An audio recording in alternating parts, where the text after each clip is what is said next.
World War Z has come to VR on the Quest 3. The World War Z flat game has been completely rebuilt from the ground up for the Quest 3, and it throws hundreds of zombies at you at once. This is full-on swarm chaos. But now you're right in the middle of it. Let's break down everything that you need to know about World War Z on the Quest 3. A huge shout out and thank you to the developer for supporting the channel and sponsoring today's video. The massively successful World War Z zombie shooter is now in virtual reality. The original version was a third-person game, meaning that this game was completely rebuilt with a brand new perspective. This is not just a simple grab-and-go port. Things have been redesigned for VR interactions in pretty much every way. And we'll talk more about that in just a second. The core premise of this game is surviving massive zombie hordes, but it's not really a survival game as much as it is a story-based campaign.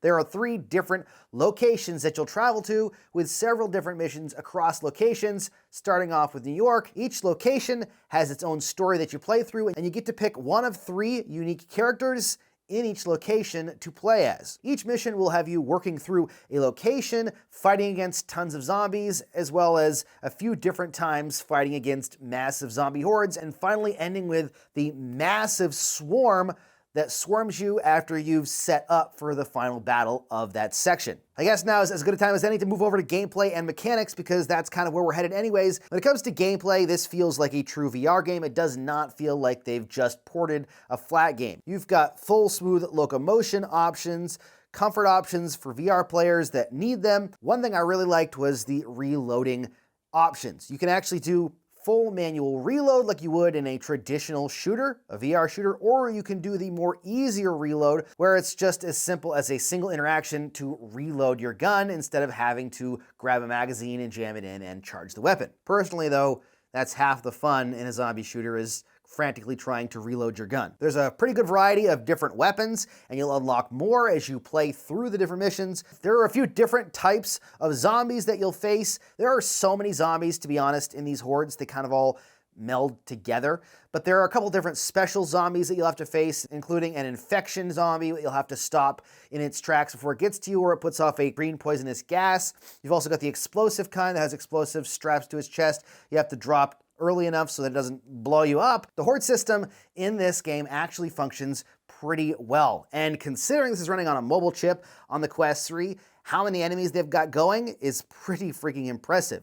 You'll be walking your way through the streets or wherever you're at, the buildings, taking out a lot of stragglers and even small groups of zombies, but then you'll come across portions where a car alarm gets set off, or you have to perform an action that turns a speaker on that brings a horde to you, and you'll end up having hundreds of zombies swarm you. Speaking of swarming, let me mention that you're working in a squad of 3. You have 2 bots or AI playing with you in the squad of 3. Unfortunately, the game does not have co-op like the traditional flat game.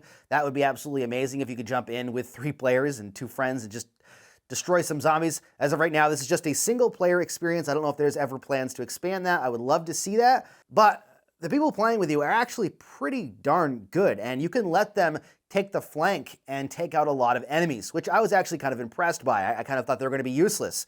And even though they're not as good as a real player, they actually do a decent job taking down zombies. Speaking of zombies, depending on the difficulty level that you play, it can be either very easy or very difficult. Playing on easy, if you want to play through the story and just play the levels, won't reward you as much, and we'll talk about rewards here in just a minute and the replayability of the game, but it will allow you to play through the story itself and kill a lot of zombies. Even on medium though, the game gets a lot harder, and then when you put it on hard, it's really, really difficult. And there is a locked icon on the difficulty level, so I'm assuming that there is an even harder difficulty that I haven't researched that is going to be nightmarish if you try to play that. Now stepping into the replayability aspect, like I said, there are 3 different locations that you can play, but I would say depending on the mission and how fast you play through and how much you explore, each mission takes somewhere between 20 and 30 minutes. Some of them are a little longer, some of them are a little shorter. I tend to explore everywhere, and let me tell you why. For one thing, when it comes to replayability, things change each time you play the levels. The zombies will come from different places, they'll be placed differently.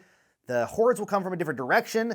The key item that you need to find, whether it's a key or a button or something like that, will change its location, so you have to search in different spots so that it's not exactly the same as you play it every time that you play it, because they want to encourage you to beat it on all the difficulty levels, to continue trying different aspects of the upgrade tree. So there's this upgrade tree, and there's these upgraded weapons that you can unlock.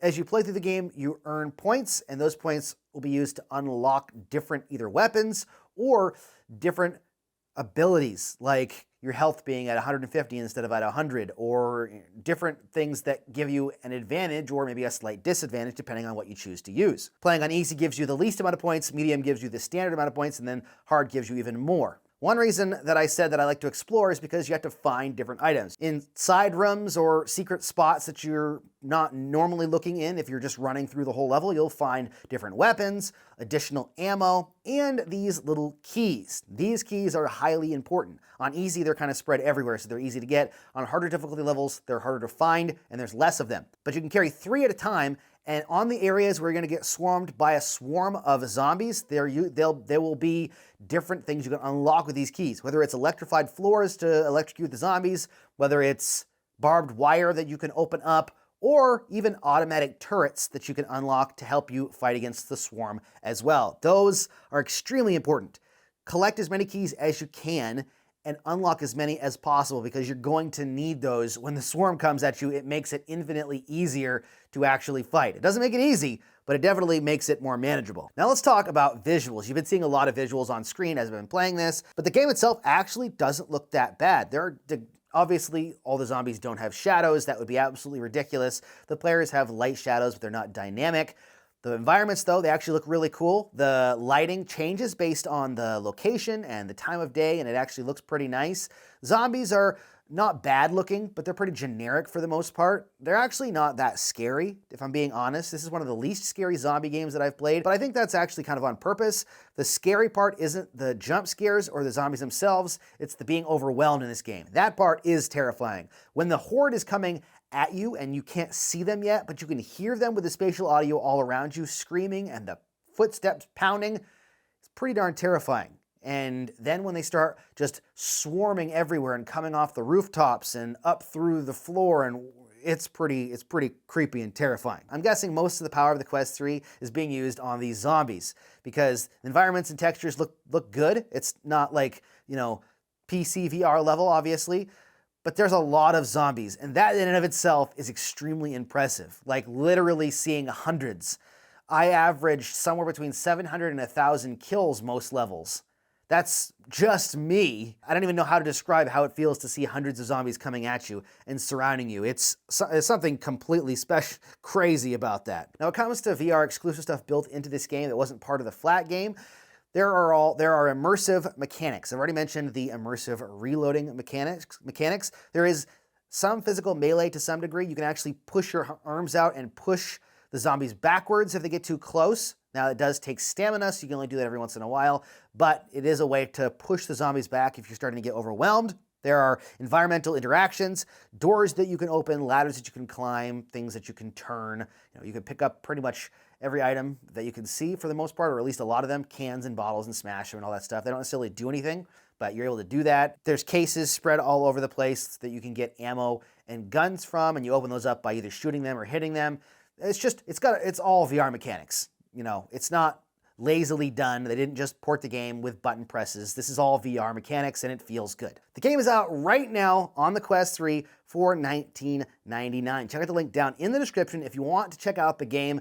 It's a really cool zombie experience that's unique from everything else that's zombies out there. It's got hundreds, thousands of zombies.